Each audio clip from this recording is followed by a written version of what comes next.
নমস্কাৰ মই প্ৰাঞ্জল ফুকনে প্ৰাঞ্জল মটিভেটৰ ইউটিউব চেনেললৈ পুনৰ এবাৰ বহুদিনৰ মূৰত স্বাগতম জনাইছোঁ। সকলোৱে খবৰ কেনেকুৱা? মোৰ ভালেই। আজি আকৌ আপোনালোকৰ মাজলৈ এটা মই মহৎলোকৰ অমৃত বাণী লৈ আহিছোঁ।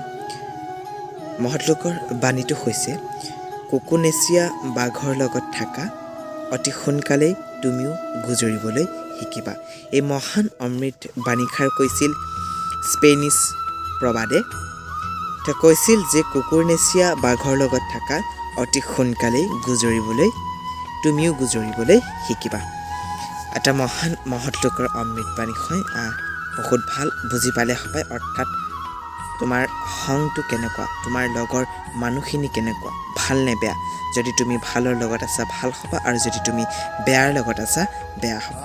আকৌ এবাৰ কৈ দিছোঁ শেষত, স্পেনিছ প্ৰবাদে কৈছিল, কুকুৰনেচীয়া বাঘৰ লগত থাকা, অতি সোনকালেই তুমি গুজৰিবলৈ শিকিবা। গতিকে আজিৰ পৰা সকলোৱে ভাল মানুহৰ লগত থাকা আৰু তুমিও ভাল মানুহ হ'বা।